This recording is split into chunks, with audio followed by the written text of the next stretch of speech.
So let's begin the class. In few minutes, I think all of us will join the class. Today we started a bit early. Not an issue being it a Sunday. We started a bit early. Okay. In today's class, we will read about basics of credit management and credit risk. Okay. So it will be helpful for all students, especially credit management. Then the risk people, because credit risk is the main component of risk profile of any bank. Okay, and next it is a general concept, hence it will be useful for SBI CBO people. Okay, so I got many calls today, being it a Sunday. People were asking me about what could be our study plan. So many students who are aggrieved with other packages of crash course regarding this credit management, credit and risk profile, that as they are not getting exact answers anywhere, exact syllabus anywhere in the web, anywhere in internet.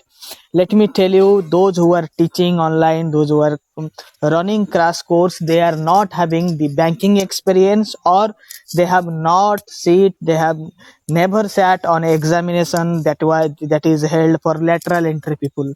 Hence nobody except people who have experience in facing or cracking lateral entry exam can teach you exactly what is necessary. Okay, so that's why our this course is very much important, and as I have promised that I will cover most of the syllabus, and I will take you how to cover, what to cover, and exactly what to cover in the syllabus. I will take you through in this journey in a month or 2 months, whenever this exam will take place. We are not in a hurry. Many people are still approaching me when the exam will be conducted, how many applications are there. That is not necessary as far as lateral entry is concerned. Okay, you are not appearing for a PO exam where mathematics work. Here chances work.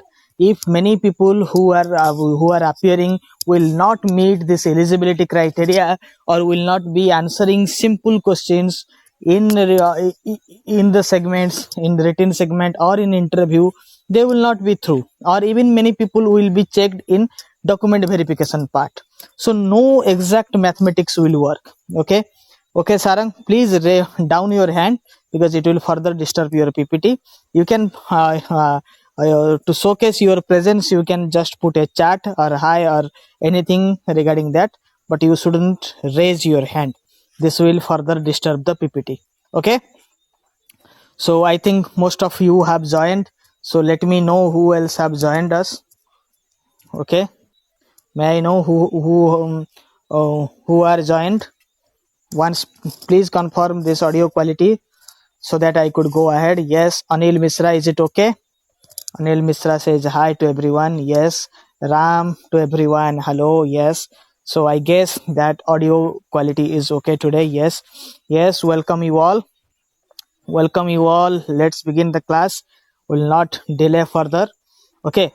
So we will take classes one by one, whatever necessary. I will put whatever necessary so that you will not have to read anything extra. Okay, you shouldn't read anything extra. That is my motto. Okay, Vikas says hi. Okay, welcome to the class.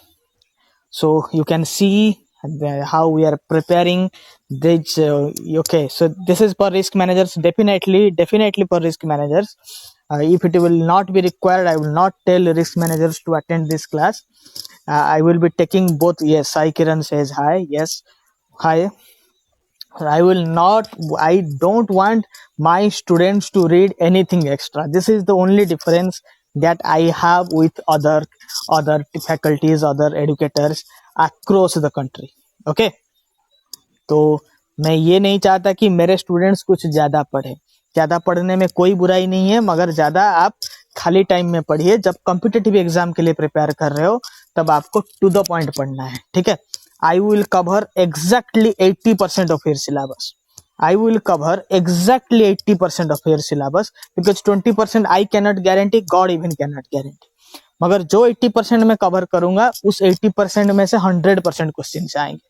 Okay, maybe because patterns always change, maybe they can put something extra, but in a competitive exam you don't have to be top, you just need to qualify it. ठीक है, competitive exam में आपको top नहीं करना है, mind में ये रखना है.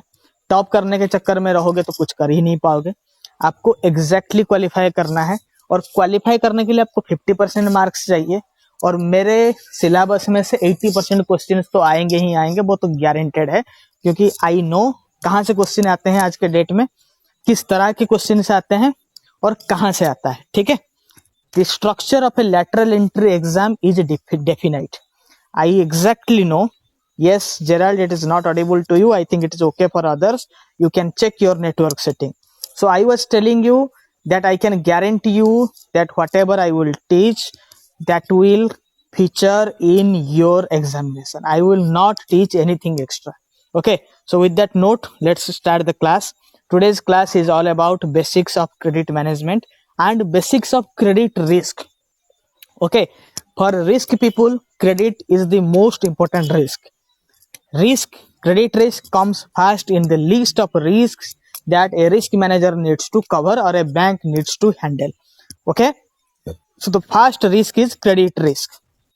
So we will discuss about the fundamentals of credit management and fundamentals of credit risk management. Okay, management of credit is somehow related to the credit risk management. Okay, if you are not getting anywhere, you can approach me to tell it in Hindi. I can, but otherwise I will stick to teach in English. And I feel that my English is simple one. I don't I don't resort to any hard or tough English like Sasi Tharoor. So I think I will be understandable to everybody from every part of the country. Okay, is it okay? Medium of communication is okay to you, all of you? If you need some changes, you can suggest me. I am open for any comments. Okay. Thank you, Anil. Thank you. I am open for any comment. More adverse is more better. Okay. So what we are talking about, basics of credit management. Effective credit management of banks is key to profitability. Why credit management? This could be an interview question. I am preparing my students for both interview and for written. Some of you may ask me, sir, we have not yet qualified yet. Okay, Sarang, please bear it. You will get this recorded version. Don't worry. If it is audible to all others, you kindly check your own network setting. Okay. So I was telling you that my approach is that we should prepare both for interview and written test. Someone was saying me, sir, we are not yet qualified for written, so kindly stick to MCQs only. This is bogus. If you think that you are not going to be there in interview, then don't prepare. You can quit now. Okay, don't waste your time. You should always prepare like that you are going to appear in the interview. If you are not that much confident, then there is no use. And I don't treat anyone is not going to qualify the written. I treat my students will qualify. I am working hard for them. I am taking loss of pay from bank to make materials or make classes for my students. So I don't think none of you will qualify to interview. You should have in the mind that what will happen in the next level. But the preparation should be for both. Okay, is it okay? All of you are sure about cracking this written test, then only you should continue. Otherwise, it is completely useless. And once you qualify, you will get very less time for interviews. And interview will cover vast subjects. Anything in banking can come in interview. Even risk people could be asked a simple thing about locker, about safe deposit, or about account opening. Okay, so anything can be a question in interview. And for that, you need to have a clear funda in your mind. Are you getting it? Are you getting it? Are you okay with my approach? Okay, Santosh. Yes. So why effective credit management? There is no MCQ in this first part. In this slide, why I was telling, there is no MCQ. But it is a question that can be asked in interview, and you should be clear why credit management. Why credit management? Okay. I don't know it yet whether there will be a written test or not. Yes, there were discussions. Initially they were planning for written test. Written test was only substitute to to shortlist more than 30,000 candidates. But as you know that the main exam of IBPS RRB is deferred, and many times it is differing. So there is a ambiguity about written test. But yes, the process is on. Whatever they are going to do, they will inform you within 1 or 2 weeks. The issue is that the HR management of SBI everywhere is working with only 40% manpower due to COVID. So you should not expect it a speedy update from them. But yes, let me tell you, if you are not going to if there will be no written test, that doesn't mean they will filter people arbitrarily. They will not filter people arbitrarily.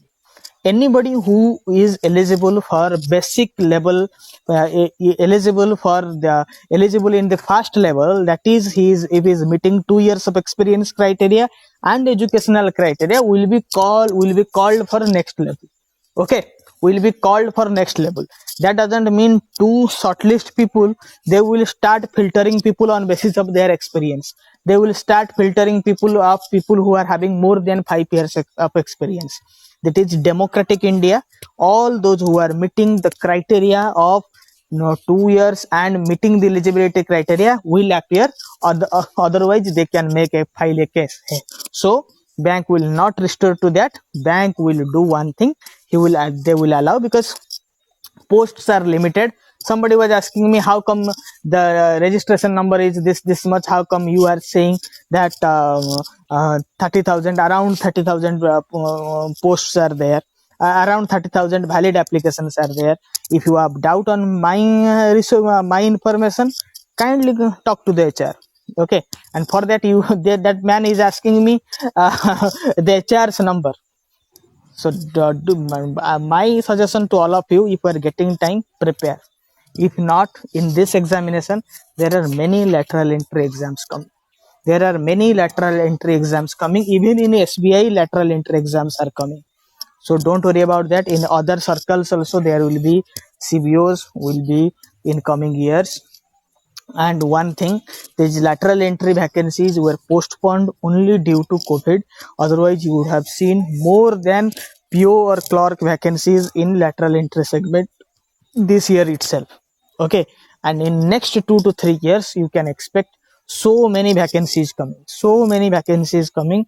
People were not believing it, but initially when I was telling it, but later there were advertisements. You have seen SBI, PNB, everywhere. SBI has also recruited, also advertised some more posts.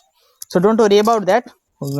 Those who are smart enough will prepare, because once there will be an advertisement, they will not going to give you time, because nobody will plan for more than 1 month, because it is anything can be possible. One more round of lockdown may be possible. Okay, and the second string of coronavirus is rattling all over the world. So if they will decide to conduct a written test, they will give you 15 days time, not more than that. Okay, so prepare accordingly. You are with right hands. You are having a class going on, so prepare with me. Prepare yourselves in your free time. Don't worry, don't panic about this, when, how much vacancies, how much applications, when, because this will just to divert your mind. You have, if you need to qualify, then you need to prepare. There is no shortcut to hard work. Just work hard, and I will give you smart techniques to memorize things to get it. Okay, what you were saying, I didn't get you. I didn't get you your questions again. Okay, so I missed your message. So whoever messaged me last, kindly message it again. Yes, what about CBO? I didn't get you, Santosh. What was your question? Please ask again. So what I was saying, why credit management? Credit management, okay. Credit management of banks is the key to profitability. Banks measure interest income comes from credit management. Okay, how banks earn interest? through credit management, through effectively placing their deposits, the money gathered from public, if it is effectively placed or effectively lent to the public, and interest income is earned, bank will get profitability, else bank will not. This is the basic business of banking. So banks need to place a proper credit management in place. Okay, not only profitability but also proper credit management helps any economy to prosper. As you know, banks are interconnected. That's why the government of India finance ministry will not allow one single bank to fail. That's why people, State Bank of India come to rescue Yes Bank. Though it is a private sector bank, the failure of Yes Bank was directly related to some political connections of Rana Kapoor, of the then founder of Yes Bank. But government has to come to rescue. RBI has to do a lot of exercise to rescue Yes Bank, because the failure of Yes Bank could be contagious or it will affect others. Okay, contagious is a disease that is spread from one person to another, like corona. So similarly, a failure of one bank will lead to failure of entire banking system in India. Okay, why?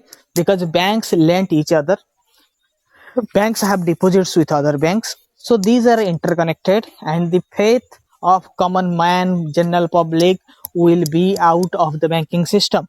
And banks normally bank on people's trust. Okay, banks rely on people's trust. Okay, are you getting it?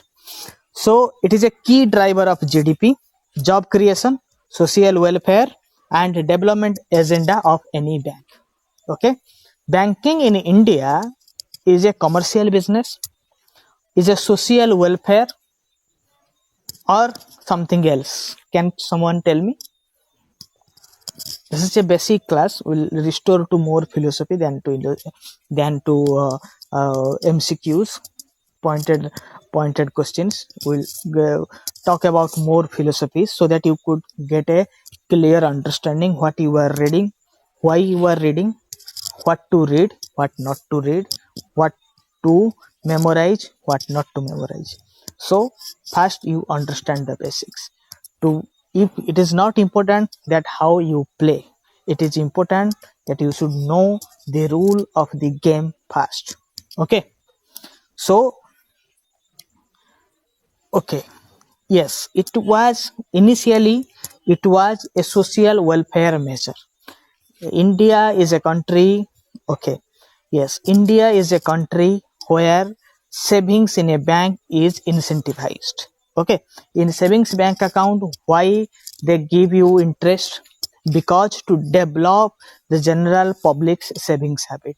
In Japan, in USA, in developed world, there is no interest paid in savings deposit. In Japan, there is a minus interest rate regime prevails, or negative interest rate regime prevails. That means to save in a bank, public needs to pay for that.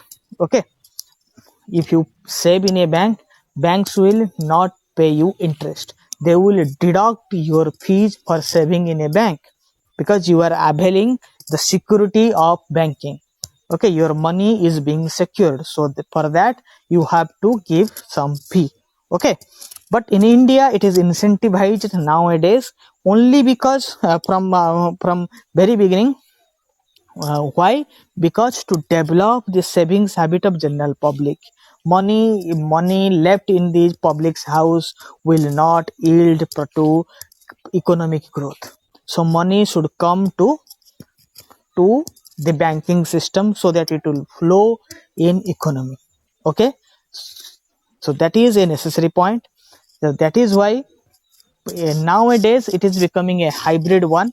Though private sector banks work more on commercial banking, but still public sector banks work more on social welfare agenda, banking as a social welfare agenda. Are you getting it? Also, a proper credit management is essential to tackle risks in banking sector. Okay, thus credit management is directly related to risk management in banking. Okay, NPA management in current times is also a precondition of a successful credit appraisal or credit management. So why NPA management is important? Because NPA can eradicate all the profitability of the bank. How NPA eradicates the profitability of the bank? Because NPA is treated as a two-edged sword. Okay, it has edge at two sides. First, you borrow money from general public. When people save in a bank, people keep their deposit in a bank. What happens? In other way, bank borrows money from general public in way of savings bank deposit or current account deposit. Okay, so you need to pay them interest, but you deploy that fund to lend to the customer, and that customer defaults, but at the same time you are not getting interest income, your principal is gone into vain, and at the same time you need to repay your depositors, or from your lenders.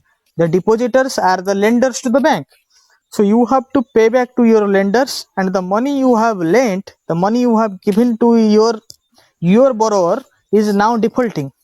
That is one point. Here there is a loss. And second is the provisioning norms. I think all of you are aware about the provisioning norm. Do you know about provisioning? I think all the old students are aware of provisioning, but some of you may be not knowing it. Okay, for Santosh Kumar, I'm telling you, provisioning is once there is an NPA in a loan, or it is about to be an NPA, okay, or even at the time of standard assets, RBI says this much of amount or this percentage of amount you should provision, you should set aside from your profit of that year, so that you could write off all these loans. Okay, you have 100 rupees loan that is gone into NPA, that is slipped to NPA. You have lost that 100 rupees. For that 100 rupees, you have paid your depositor an interest, but that money, you thought that money will yield you some profit, some interest income, but it didn't give you. That 100 rupees gone into loss. The year it has become an NPA, you have to set aside rupees 100 again. Okay, there are some stages from 15% to 25%, then comes to 100%. For example, I am telling you 100% now. In later classes, I will teach you. I have also some NPA resolution class that is live on YouTube. You can check it. But for your example, for your understanding, I am telling you, from that year, bank has to set aside the entire interest plus principal, that is rupees 100, from that year's profit. Okay, so that means bank has to loss two times, has to bear the loss two times. Okay, for NPA. Are you getting it? Are you getting it? Why NPA management is important? If there is an interview question, why NPA management is important? Because NPA can make banks profitability down drastically in two ways. First, there is an opportunity loss of that rupees 100, okay, from the investors money, from the depositors money. Second, you have to make a provisioning, or you have to set aside a portion of your profit for that NPA, or to recover the loss of that NPA. So that is why it is detrimental for banks point of view to have NPAs in its book. Okay, are you clear about the basics? Are you clear about the basics? Okay, okay, so okay, Nagarjan, yes, Anil. So let's see about the basic principles of lending. In many books, they add some more points of basic principles of lending, but let's stick to 3 points. This is universal. There are 3 major points here I have mentioned, each key of lending. Basic principles of lending. Before lending, one credit manager need to keep these 3 things in mind. Okay, first one is safety, second one is liquidity, third one is profitability. Okay, so what is safety? That money is safe in the hands of borrower and it will not become an NPA in future. Okay, you have to check the safety of your money. When you are providing a money as a credit manager, when you are lending, you have to first feel that the money is of your own. This is the feeling one credit manager should have in his mind. You should feel that you are paying somebody from out of your pocket. Okay, so when you are paying the money out of your pocket, is that money safe in your friend's hand or somebody else's hand or the borrower's hand? Is it or not? Because you as a banker is the custodian of public money. You can be casual about your own money, but you cannot be casual about public money. It is a criminal offense. If you are casual about public money, remember it is a criminal offense. Okay. In the other words, if you are making the exchequer get loss or the government has to incur loss, that means you are killing people indirectly. How? If that loss would not have incurred, government would have spent that money in the welfare agendas, in development, in poverty eradication, or in saving people's life, in health sectors, etc. So if you are losing, you are being the reason of the loss to exchequer or loss to the government or loss to the public, then you are killing people indirectly. This is the part of public management. Okay, or the part of public administration. You have to understand this. So the first and foremost thing is you should think about the safety of money. As long as the money is not lent to somebody, it is there in banks and safe. But once you started disbursing the loan, it will go to the hands of public, or it will go to the hands of the borrower.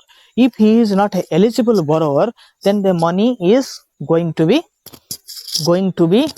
in the hands of unsafe people, and you cannot afford it. Okay, you shouldn't afford it, first thing. And remember why it is important that you should not give loan to undeserving people. The thing is that it is always said, a penny saved is a penny earned. You might have doing nothing, it's okay. Or if you have not disbursed a loan to a person who was going to be an NPA, who was going to default in that loan, that means you have saved 1 lakh rupees for the bank. That will be the profitability of the bank. Okay, if that 1 lakh is given to a customer who was going to be a defaulter, that what would have happened? That 1 lakh was a direct loss to the bank. If you have checked that loss not being happened, that means you have helped the bank in raising its profitability. Are you getting it? A penny saved is a penny earned. This is the basic principle on which a credit manager should work. Getting it? This is the basic principle on which a credit manager must work. Okay, I am telling you at the point of view of a credit manager. When you are preparing for any exam, you should be there, sit in the position of a credit manager and think, decide, answer the questions asked in interview. Okay, if you don't feel like a credit manager, then don't even apply. Okay, because you should always, this is not Bhagavad Gita, karmanyavadhikaraste ma phaleshu kadachan. That means you should work and you should not have any desire of the results. No, in competitive exams you should have the desire of the results. Definitely you should aim that. If you are not sure that you are going to crack it, then don't come. Feel that you are going to crack it and you are going to sit as a credit manager and you are going to lend the customer. If you would have been in that post, what decision you would have been taken? So that is it in the basic principles of lending. Or what if this would have been your money and you have to give a loan to your friend or somebody else? So these are the principles. First is safety. Second, liquidity. If you will give money to somebody, whenever you will require the fund, will he give you back or not? Okay, आप जब भी अपने दोस्तों को पैसा देते हो, पहले देखते हो कि ये पैसा लेगा, जब या फिर आपके पापा जब आपको पैसा देते हैं, पैसा लेके करोगे क्या? What will you do with this money? If when your father gives you a pocket money, he checks what will you do with this money. If you will just go and spend it arbitrarily, then he may not give you. Okay, if you are going to buy some books and it is necessary enough, then he will definitely give you. So this is safety. Second thing is liquidity. When you are giving, you are helping your friend to uh, get some, to get some stock bought for him, you will think that will he give me in proper time or not, right? So this is liquidity. जब तुम्हें जरूरत होगा तब पैसा मिलेगा कि नहीं वापस, whether the customer will pay you at right time or not. This is liquidity. That is very much essential in any business around the world. The most important thing is liquidity. Any business to get successful is to have liquidity, and bank loans help institutions, helps business to maintain the level of liquidity. Okay, in the assessment, working capital assessment, etc., I will talk you about the importance of liquidity. But as of now, you should know when required, will it come to you or not. Okay, or that means on due date, will you get money or not. Why it is important that on due date you will get it? Because you have a asset liability management, ALM, to do. Banks need to do ALM. What is that? Asset liability management. What is that asset liability management? Because banks have lent money from public deposits, and that deposits may be given on demand. So if you will not get money on a precondition that customer will repay me on 5th of every month, then how come you will meet the requirements of the depositor? Are you getting it? It is liquidity, and this is why liquidity is important in a loan. Okay, then comes the profitability. It should yield to profitability, as banks need to pay interest to depositors, meet expenses, and pay dividend to shareholders. So at the end of the day, though bankers do some social welfare measures, but banks are not charitable trusts. They are commercial organization. Okay, so everything banks restore, they do for profit. Even they run the government sponsored schemes, but for that government incentivizes bank. So that is also a profitability. Okay, the difference rate of interest on which banks provide loans, and the difference rate, the rate of interest, the subvention what banks provide to the customer is again claimed to the government, and banks get it. So what is that? That is also a fee income for the bank. Banks do government business, but they are recruited as agencies to the government, and they get an agency fee to do government sponsored schemes. So at the end of the day, banks are profitable organizations. They are not charitable ones. They are commercial organizations, and they need to show, because they are listed in share markets, so they need to pay dividend to their customers. They need to show profitability, so that shareholders trust, public trust will remain restored on banking system. Are you getting it? Am I clear to all of you? Am I clear to all of you today?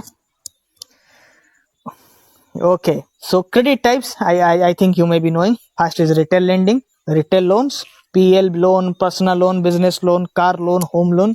Corporate lending, loans to big corporates, project finance, commercial real estate. Priority sector lending, lending to 9 sectors is treated as priority sector, and it is very important in Indian banks point of view. Okay, so then comes the off balance sheet exposure, that is letter of credit, bank guarantee. We will read everything in credit management. Okay, and for risk managers people, I will only talk about credit risk.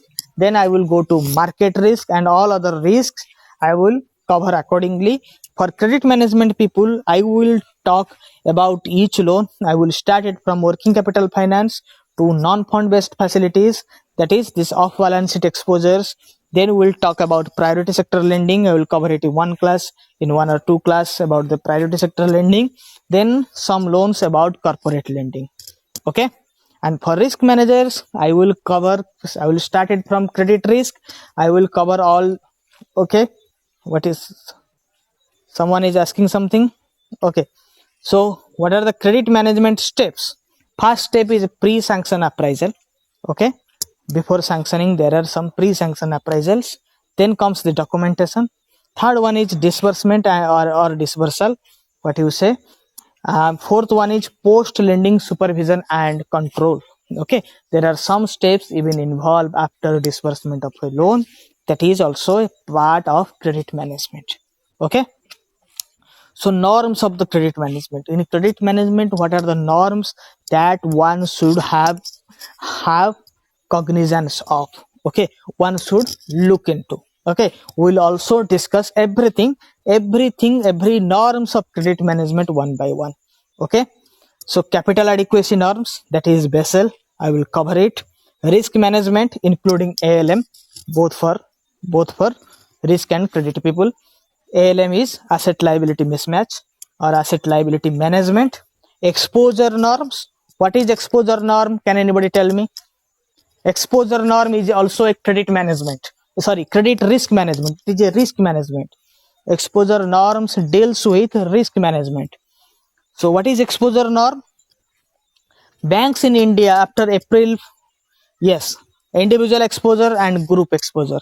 That is, banks in India, in RBI guidelines, it says that banks in India after 1st of April 2019 were directed to give maximum 20% of loan to any individual, to any company, okay, of their tier 1 capital. 20% of banks maximum 20% of banks tier 1 capital can be given as a loan to any individual organization or any individual or to any individual corporate, or maximum 25% to any group of companies. Okay, so that is the exposure norm. We will read it in detail, nothing to worry.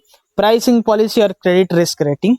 Pricing policy, like the MCLR, they were adopting MCLR. Now MCLR is getting out of dated. What they are now, banks in India are now lending the rates that is related to the repo rate. Okay, yes. And credit risk rating. IRAC norms. What is IRAC norms? IRAC norms. Can anyone tell me what is IRAC norms? It is related to provisioning, income recognition. Yes, income recognition and asset classifications. So what is income recognition? Yes, someone is unmuting and telling something. Go ahead. So I am telling about IRAC. IRAC is income recognition and asset classification. Yes, based on provisioning of NPA account. I think I am getting very good students, those who are very much advanced. So that is a matter of pride for me. Okay, IRAC norms. IRAC is about NPA provisioning, whether income is coming or not. Okay, and asset classification, how the assets should be classified. That is standard, substandard, loss, doubtful, etc. And I think I have taken this RBI circular gist class, where I have told you that now RBI has told that on day-to-day basis, this IRAC norm or this asset classification norm, income recognition and asset classification norm, is to be fully computerized. Okay, on day-to-day basis, on every day, it will be automatically classified, and the same is going to be applicable for urban cooperative banks as well. Okay, no manual intervention will be required for classifying these assets, because an effective management of this assets, classification of asset, is required to look out the potential loss of any asset, or to give you a warning signal that this one is going to be an NPA or not. Okay, and last is appraisal, credit decision making, and loan review mechanism. Okay, these are the norms bankers, credit managers should look into before pricing, before assessing any credit proposal. Okay, so also we will be looking into all these norms in credit management, and whatever I am covering in basics of this PDF, that is we are going to discuss, and questions will arise from this only. Okay. And for risk managers, the only credit risk in this material will be useful, I will start basics of risk management like I have done it for credit, and we'll go ahead. Okay, I will try to make every class beneficial for both risk, credit, and SBI CBO people. So, but we'll have some separate classes which is exclusively required for credit managers or risk managers or SBI CBO people. SBI CBO people have to learn everything. Though others also should learn everything, I will not, because in my class I will not use anything extra. So let's see pre-sanction. What is there? What happens in pre-sanction? Financial data of past and projected working results. Okay, I think you will be knowing pre-sanction is when before sanction what are appraisals you do or credit managers do on a loan. So what they analyze financial data of past year and projected next year projected financial data they analyze. Okay, why they analyze past and projected?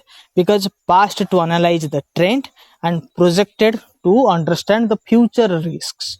Okay, whether it will be the client will be able to repay the loan in time or not, or what is the viability of the project, or what is the viability of the business, is it worth to pay this institute a loan or not, or what is the trend where this one is going. Though this company or this business is making profits this year, so is it so that this company is going to make profit every year? Okay, so detailed credit report is detailed credit report is compiled on the borrower or the surety. Surety means the guarantee. Okay, detailed credit report means this civil report, etc. Okay, that is compiled, that is checked, and the surety or the guarantee, or what is, if there is a guarantor required, it is taken, or if there is any other guarantee or security, etc., is being taken. Market reports. Okay, market reports means the feedback from general market. Okay, or feedback from other borrowers, other lenders, if it is permitted or if it is allowed to get the reports from other lenders or other banks who have already lent the customer, and to understand the behavior of the customer. Final or audited accounts. Okay, they check the audited accounts and what is the auditor reports, what is the prospects of the client, and what is there in its audited account. Is there any shortcomings, is there any shortfalls or not, is being checked. Income tax or other tax returns or assessments, that is also being checked. Confidential reports from other banks and financial institutes, if at all it is permitted, like this dedupe check, or you check that is their customer have defaulted or had made any fraud in any other organization or not, that is being checked. Okay, so these are to check in pre-sanction. Okay, so what is post-sanction checks? After sanctions of the loan, what is checked? Documentation of the facility or aftercare follow-up. Okay, supervision through monitoring the transaction of the loan amount. One loan is given to the customer, it should be checked the end use of the customer of the loan, where it is going to be used, where the loan is going to be used. Scrutiny of periodical statements submitted by the customer to check the sum even after the loan is disbursed. Then also you have some things to do. What are the things? You have to manage the account so well that it should not slip to NPA. This is the most important agenda of a banker.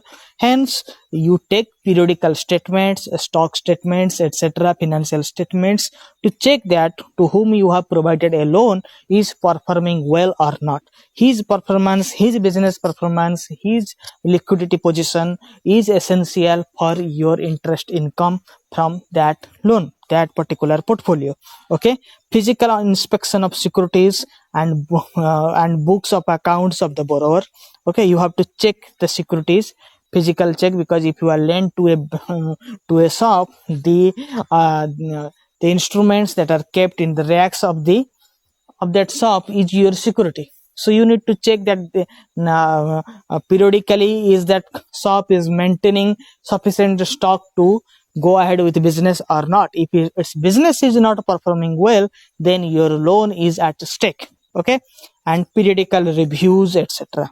Okay, these are the things that is happen in post sanction. So let's learn some basics. That is, what is loans and advances? In credit management, we talk about loans and advances. There is some basic difference between loans and advances. Can anyone tell me what is the basic difference between loans and advance? Can anyone tell me what is the basic difference between loans and advance?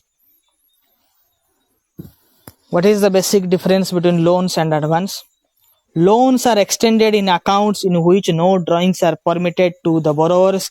Generally, there is one debit to principal amount to loan account through disbursal in stages, though disbursal in stages is possible depending upon the need of the borrower. In loan, there is one-time disbursement. Okay, that means the term loans are called as loans. Yes, term loans is not OD, you can tell CCOD are advances. Okay, term loans are loans, those where repayment is taken in phased manner, but loan is given one time.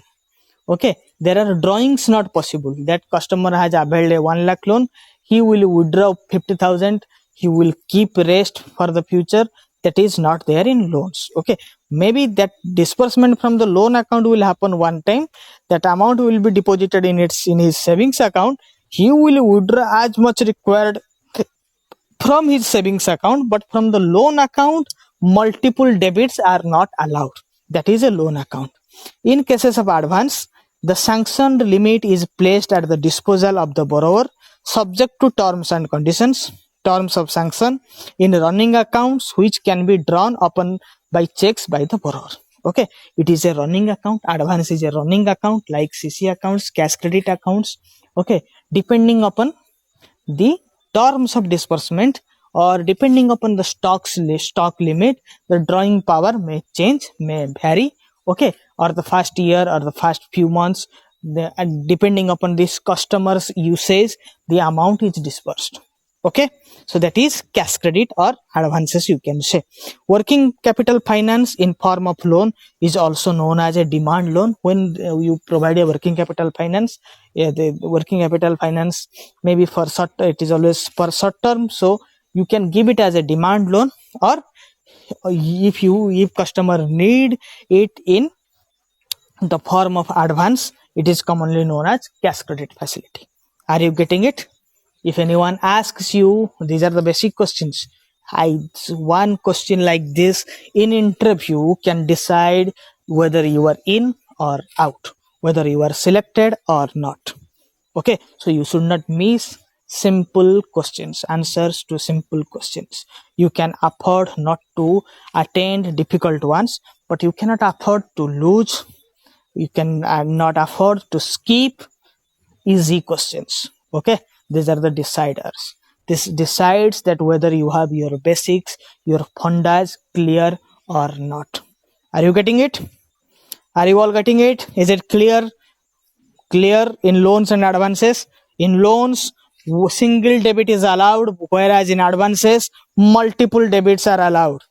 Okay, can everyone tell now? Even my SBI CBO people, it is an interview question, it is a basic question. Whether you are clear with the fundas or not, it is being asked. So this is the you have to say yes, Santosh. Okay, I'm so happy that you are getting it. So my efforts are giving me some return. Okay, so securities in credit. So you all know that there are some underlying security. Yes, there are some underlying securities when you provide a loan. So section 5N, section 5 subsection N of Banking Regulation Act says about secured and unsecured loan. Okay, so section 5 of Banking Regulation Act, what it says? Section 5 normally says about the business of banking, accepting deposit, lending to the lending advances is banking. Okay, but section 5N says what is a secured loan. So what is secured loan? Loans and advances made on security of assets at the market value of which it is which is not at any time less than amount of the loan or advances. Okay, so always the security value is more than the loan amount. Okay, the market value of the security is always should be more than the market value.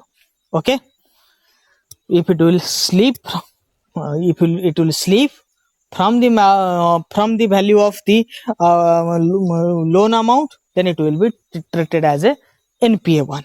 Okay, unsecured where there is no security guaranteed. Okay, security taken as an insurance against unwarranted situations, because why security is required? To keep it as an insurance for unwarranted situation. What is unwarranted situation? In case there is a default or there are some unforeseen condition that will compel the customers to default in future, banks have the right to take possession of the securities. Okay, so security is of two types: primary security, collateral security. Okay, so what is primary security? Primary security versus collateral security.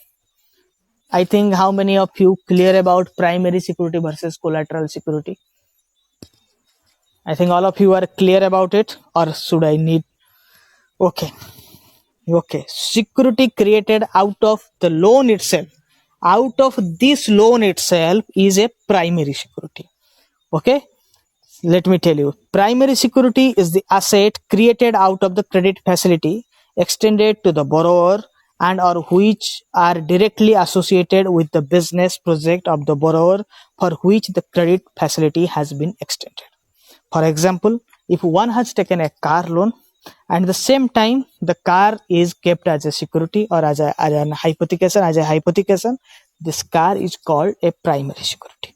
Okay, are you getting it? Primary security is the asset that is created out of this loan. Okay, तो primary security वही होता है जो उसी loan से खरीदा जाता है और उसी खरीदे हुए चीज को आप सिक्योरिटी के हिसाब से रखते हैं. yes in agriculture loan, crop is the primary security, land is the secondary security. ठीक है. फॉर एग्जाम्पल कोई कार लोन लेता है तो कार भी सिक्योरिटी रहता है. इनकेस कस्टमर पैसा नहीं देगा तो कार को किया जाता है, सीज किया जाता है. ओके, सो कार होता है primary security. when someone has taken a car loan, this car is created out of this loan. First thing, this car is the security. In case customer fails to repay the loan, the car will be seized. Okay, so that car becomes primary security. Are you getting it? Is it clear to all of you? Collateral security is any other security offered for the said credit facility. Okay, apart from primary security, if there is any other collateral is given for a loan, that security is called collateral security. Example, for taking a personal loan, somebody has gone to pledge his gold ornaments in a bank. That gold ornament is collateral security. You are taking a loan, emergency loan. You want your son to study abroad. You have gone to a bank and you have mortgaged your land and said, give me 20 lakhs rupees so that I will give to my son to read in Switzerland, to read in USA. Okay, so that land is collateral security. But if you have bought a land by taking a loan from the bank and that land is taken as a security, as a mortgage, then it will become a primary security. But if the loan is for any other purpose and that land is not created out of this loan, then it will become a collateral security. I think I am clear to all of you. Should I skip to next slide? Should I go to next slide now? Is it clear to all of you? I think in any time in your entire banking career, you will never ever have two thoughts about loans and advances, primary security or collateral security. Okay. So assessment of credit proposal. So while yes. Let's check assessment of credit proposals. To assess a credit proposal, what should be there in the mind of a credit manager or what should be checked? First is the willingness or intention to repay as per the agreement. That means that will be checked through credit rating. What you have to check? The willingness and or intention. Is the customer having the real intention to repay or not? Where you can check it? You can check it in CIBIL. You can check it from the credit ratings, from the credit history of the customer. If in the past, having sufficient income, customer has defaulted in the loans or not. Is he a willful defaulter? Is he have sufficient willpower to repay the bank loans in time or not? Okay, remember, repaying loan is not important. Repaying loan in time is important. What is important? Because banks should have to do asset liability mismatch. A asset liability mismatch could be very detrimental. Companies like IL and FS has fallen due to bad asset liability mismatch. Okay, they have the assets, but they have not got the assets in time, so they have failed. So what is important? What is important? Repayment in a loan is not important. Timely repayment is important in a proposal, and timely repayment should be checked by the willingness of the customer. If a customer is not having the willingness, okay, yes, liquidity mismatch. Okay, great, yes, liquidity mismatch. So timing repayment is directly linked to willingness. He may be having the ability to repay, he will repay. But if he will not have the willingness like Vijay Mallya, then what will happen? He will pay in a deferred date, and payment, if banks getting payment after due date, banks will not restore to profitability. It will hamper the profitability of the bank. Hence it is difficult for banks to sustain. First thing is willingness. Ability is second, but willingness is first. Because even from without ability, if he is having willingness, he will borrow money to repay the loan. But even if he has the ability, but he will be defaulting knowingly, then it could be not beneficial for the bank. Present and future repayment capacity. So, okay, that is the financial analysis, past and projected years balance sheet. Okay, so in past years, was he having sufficient capacity to repay, or in future is he having sufficient projects in his hand, or is he going to be profitable enough for this loan or not? Is he going to be profitable enough for repaying the loan or not? Okay, that are going to be checked. Assessment of credit needs, terms of sanction.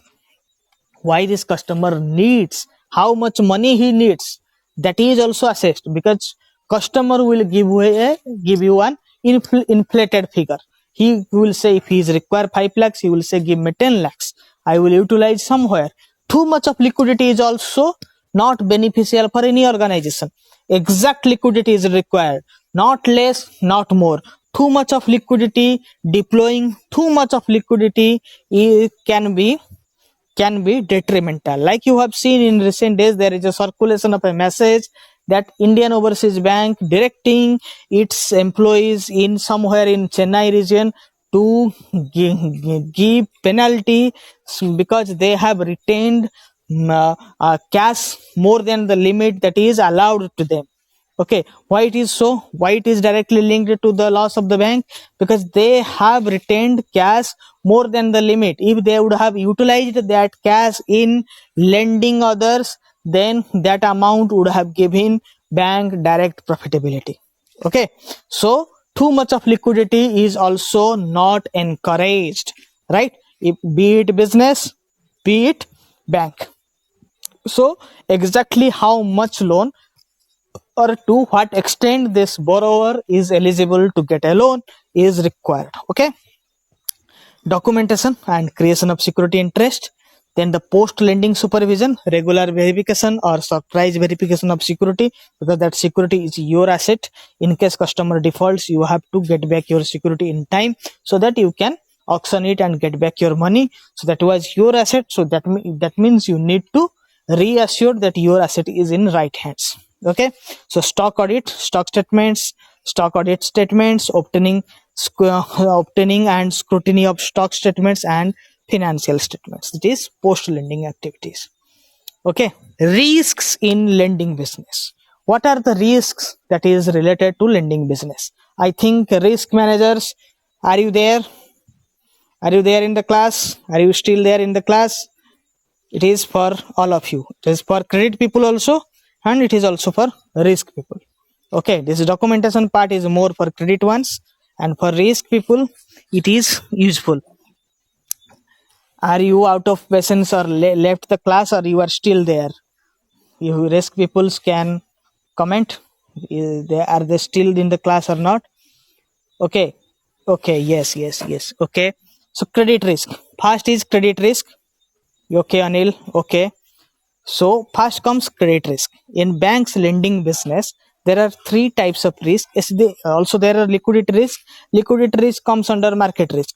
Okay, credit risk, market risk, operational risk. Credit risk, that is, it is the profitability or it is the probability of loss from a because it is the probability of loss from a credit transaction.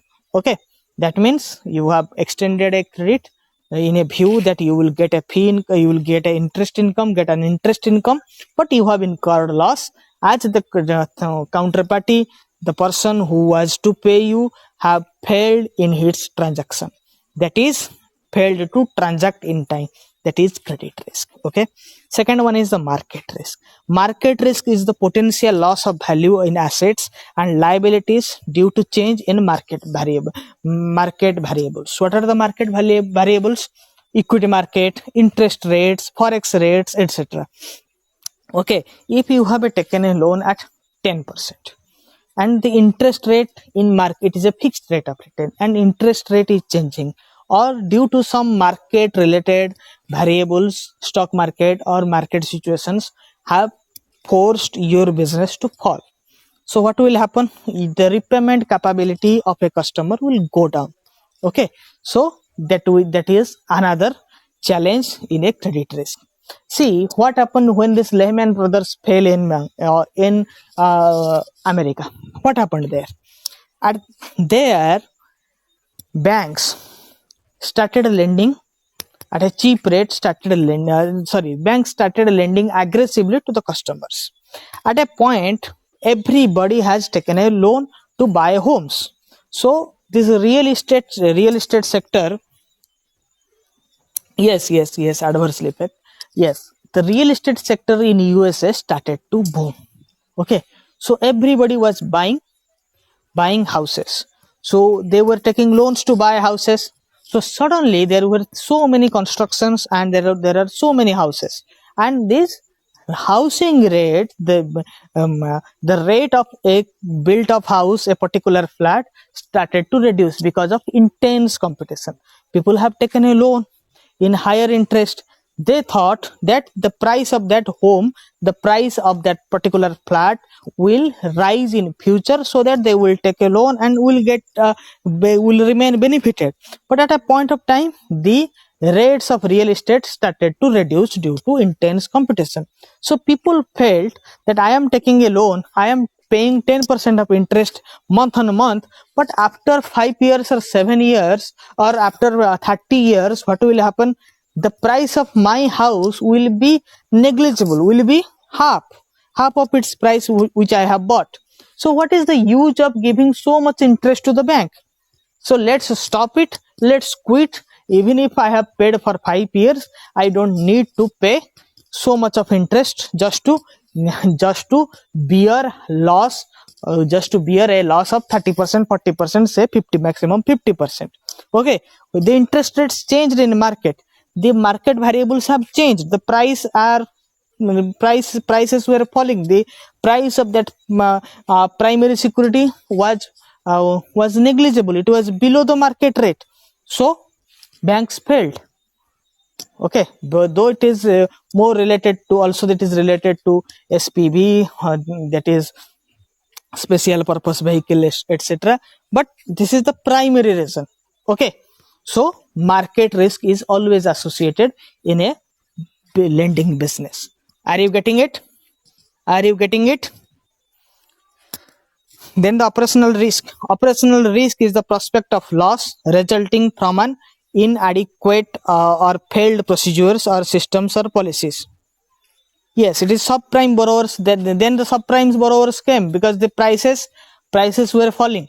When prices were falling and almost all borrowers were taken loan and market got intensely competitive, Then to keep on this borrowing business go intact, they started lending to subprime borrowers. Who are the subprime borrowers? Who were not having enough credibility, okay, whose credit ratings is adversely affected, who are not having sufficient credibility. They even started giving loans to unemployed persons in a view that this person is going to get a job in near future. Okay, that was subprime lending. That was secondary. Subprime lending has started when subprime lending was started, when there was so much of real estate homes were created and there was no buyers. Okay, are you getting it? Credit risk, market risk, operational risk. There are three types of risk. Operational risk, if you have not followed the procedures well, if you have not taken this PDCs, earlier the PDCs were required once the post-dated checks. Once this customer who has taken a loan defaults, the banks will present the checks to the customer's account. Yes, I'm telling you, operational risk. Operational risk is what? If you have not followed your procedures well, because this is an agreement between the customer and the borrower and the bank. This contract is as per Indian Contract Act.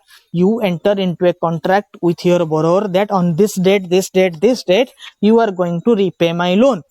Okay, but if you have not followed the procedure, you cannot challenge the customer in the bank if you have not taken a PDC. If you have taken a PDC but you have negligibly written something else there, or you have not done proper scrutiny, if there is some signatures missing, so these are operational risk. Once there is a deficiency in operational part or following procedures, then you cannot challenge customer in court. Okay, so that is operational risk. Once there is a risk in operations, or operational risk can attract heavy penalties from the regulators.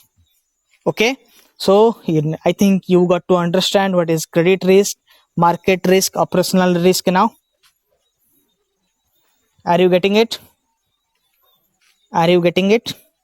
Should I go to the next slide? Yes. Yes, employees negligence, loopholes in process. Yes, right. Okay, proper documentation, proper agreement, missing signatures, etc. Okay, credit risk is defined as the potential that a borrower or counterparty will fail to meet its obligation in accordance with a creditor. What is credit risk? Credit risk is when there is a chance that customer, or there is a potential that maybe the borrower will fail to repay the loan or to meet the terms of the agreement. Okay, the goal of credit risk management is to maximize bank's risk adjusted rate of return by maintaining credit risk exposure within acceptable parameters. Okay, why credit risk management is required? To keep the entire bank's exposure within a risk adjusted rate of return parameter. Banks need to manage the credit risk inherent in the entire portfolio as well as the risk of any individual loan. So they have to check the credit risk in individual loans or in entire portfolio. Portfolio means pool of the loan. That is in entire home loan segment, or entire credit loan segment, or entire loans to business class or to the salaried class. That is the portfolio. They have to have a sufficient healthy balance of their portfolios. The effective management of credit risk is a critical component of a comprehensive approach to risk management and essential to the long-term success of any banking organization. Okay, for most banks, loans are the largest and most obvious source of credit risk. Okay, but there are other sources of credit risk also existing throughout the activities of a bank, including banking book, bank's trading book, both on and off balance sheet exposures. That is, on the loans of letter of credit, guarantee, etc. Banks are increasingly facing credit risk or counterparty risk. Counterparty risk is when you go on a trading, security trading, etc., or treasury transactions operations, the other party with whom you go on an agreement. Okay, like this call money or notice money markets. Okay, yes, in tradings also. Yes, Yes, Nagarjan. In various financial instruments other than loans, including acceptances, interbank transactions, trade financing, forex, financial futures, swaps, bonds, equities, options, and in the extension of commitments and guarantees and the settlement of transactions. Don't worry, we'll cover everything for risk people where there are risks arise in banking system. Banks need to identify, measure, monitor, control credit risk as well as to determine that they hold adequate capital against these risks and that they are adequately compensated for risks incurred. And for that, banks have risk weighted assets RWA. Okay. So according to Reserve Bank of India, what is credit risk? Let's define it and then we'll end the session and we'll start with individual for credit people will start with individual sections. First we'll go with some loans, working capital loans, then non-fund based facilities. These are important ones. I will cover first things first is my view. Then I will cover most important guidelines of Reserve Bank of India regarding credit norms, and similarly for risk people for risk norms of Reserve Bank of India, and government sponsored schemes for government sponsored loans for credit managers, because this will constitute more in your interview and in your MCQs. Okay, so I have a plan in my mind. I will cover one by one everything. Don't worry about it. According to RBI, the following are the forms of credit risk: non-repayment of principal of the loan and the interest therein; contingent liabilities like letter of credit, bank guarantee issued by the bank on behalf of the client and upon crystallization amount not deposited to the customer by the customer. In the case of treasury operations, default by the counterparties in meeting the obligation. Okay. Yeah. So in case of security trading, settlement not taking place when it is due. In the case of cross-border obligations, any default arising from the flow of foreign exchange or due to restrictions imposed on remittances out of the country. Okay, so these are the forms of credit risk. These are the major forms of credit risk, and this is according to Reserve Bank of India. Okay, these 5 points are important portions of credit risk according to Reserve Bank of India. And according to Basel norms, let's see.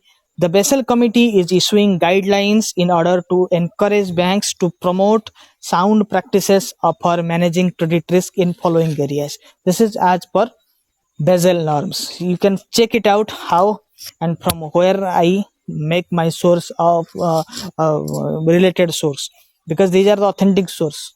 Okay, apart from the books, these are the authentic source which no other one will cover. Establishing an appropriate credit risk environment, operating under a sound credit granting process, because you should remain acquainted with the words that are used, with the terms that are used by Reserve Bank of India, by Basel. Okay, because you should practice in the words or in the terms of regulators. Okay, because questions will be asked similarly. If you will not have in interviews, if you will answer in these terms, it will be more beneficial for you. Okay, operating under a sound credit granting process. What is credit granting process? That is credit appraisal, nothing but credit appraisal. But in Basel words, Basel norms, it is called credit granting process. Maintaining an appropriate credit administration, measurement and monitoring process, ensuring adequate controls over credit risk. Okay, so these are in forms of Basel. So this was the basic introduction. I think this class was more of clearing your fundas or your ideas, and in next class onwards we will go on detailed study that will cover both your MCQs and your interview part.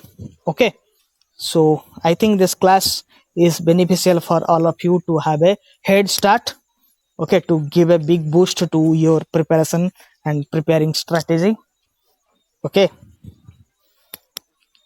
so if you have anything to say or anything, we have 2-3 minutes left in this class. I think I was a bit long today, but being it's Sunday, I think you and I both can afford it. Okay, yes, Yes, Gerald. Yes, Nagarjan. Okay, thank you all. Thank you all. Okay, okay, okay. Yes, Anil Misra. You're welcome. Okay, so take care, and in free times, I will advise you to study something about this JIAB related materials. Okay, SBI CBI written test. What is the syllabus? Syllabus I am covering. Don't worry. Syllabus is the basic banking awareness and professional knowledge. This professional knowledge I am teaching to BOI, PNB people. It will be there, and I am preparing in both respects. That is, in both point of view, for written and as well as interview part. Okay, so because one thing you should keep in your mind, that managers should hope for the best. Sorry, should prepare for the worst and hope for the best. Okay, that is what in my mind. So I always prepare accordingly. I am thinking that I am preparing for these exams, so don't worry. If I am preparing, I need to qualify. So this is it. Okay, I'm not take details about ancillary next lecture. Yes, I will take you. I will talk you about next lesson in our group. You can discuss in the groups, and you can share updates. We have limited numbers.